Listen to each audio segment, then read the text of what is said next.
नमस्कार, मैं हूं प्रशांत भारद्वाज और आप देख रहे हैं news room post.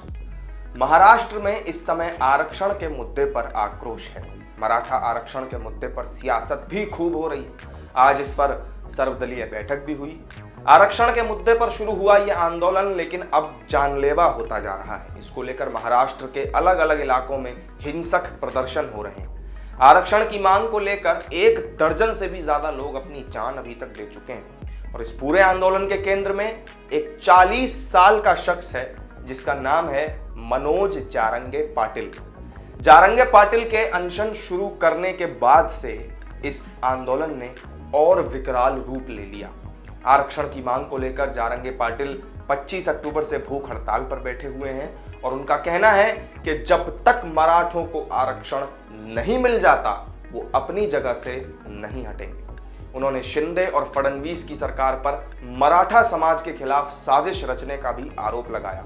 Manoj Jarange Patil Bir जिले के मोटरी गांव के रहने वाले हैं। मोटरी जो है वो उनका पैतृक गांव है।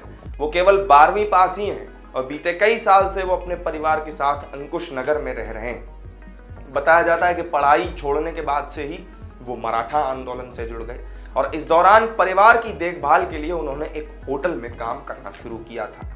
मराठा आरक्षण आंदोलन के लिए उन्होंने 2 एकड़ जमीन भी बेच दी। मनोज बीते कई सालों से मराठा आरक्षण के लिए आवाज लगातार उठा रहे हैं। मराठवाड़ा इलाके के लोग मनोज को काफी सम्मान भी देते हैं। जारंगे पाटिल ने अपने प्रभावशाली भाषण से जालना, औरंगाबाद, बीड़, परभणी जिलों में खासी लोकप्रियता पाई और यही वजह है कि कांग्रेस ने उन्हें जालना यूथ कांग्रेस का अध्यक्ष भी बना दिया। साल 2021 में मनोज जारंगे पाटिल ने मराठा आंदोलन के शहीदों के उत्तराधिकारियों को सरकारी मदद दिलाने के लिए गोरी गंधरी में विरोध प्रदर्शन किया, जिसमें वो सफल भी रहे। 2022 में उन्होंने भामबेरी में लंबा विरोध प्रदर्शन किया था। 2023 में उन्होंने अंबाद में बड़ा आंदोलन खड़ा किया। कुछ दिन पहले उन्होंने आरक्षण की मांग को लेकर पैठण फाटा में भी विरोध मार्च निकाला था। इस वक्त लाखों की संख्या में लोग जमा थे लेकिन सरकार ने उन्हें कोई जवाब नहीं दिया।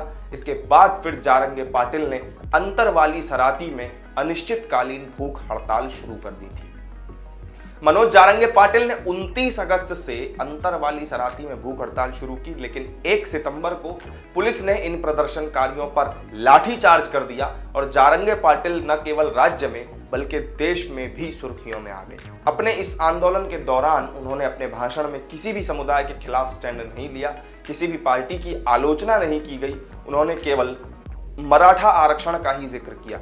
जैसे जैसे उनका भाषण एक ही मुद्दे पर जारी रहा, ये आम कार्यकर्ता भी देश का हीरो बनता चला गया। मुख्यमंत्री एकनाथ शिंदे ने अंतरवाली सराती में मनोज जारंगे पाटिल से मुलाकात भी की थी और 1 महीने की मोहलत भी मांगी गई थी। उस समय जारंगे पाटिल ने अपनी भूख हड़ताल खत्म कर दी लेकिन उन्होंने महाराष्ट्र पर कब्जा जरूर कर लिया। एक तरह से वो अपने समुदाय को समझा रहे थे कि मराठा आरक्षण किस तरह से मिलेगा। वो अपनी मांग पर भी लगातार अड़े रहे। मनोज जारंगे पाटिल की भूख हड़ताल का आज 8वां दिन है और उनका कहना है कि जब तक मराठों को आरक्षण नहीं मिलता वो अपनी जगह से नहीं हटेंगे। अब ये आंदोलन हिंसक रूप ले चुका है। मराठा समुदाय सड़कों पर उतर आया है और अब वो इस बात को लेकर के काफी उत्सुक है कि इस मुद्दे का समाधान कब और कैसे होगा। जारंगे का कहना है कि अब हर राज्य के हर एक गांव में मराठा समाज भूख हड़ताल पर बैठेगा और उनका यह भी कहना है कि भूख हड़ताल के दौरान अगर किसी की जिंदगी को कोई भी नुकसान पहुंचता है तो इसकी जिम्मेदारी फिर राज्य सरकार की होगी।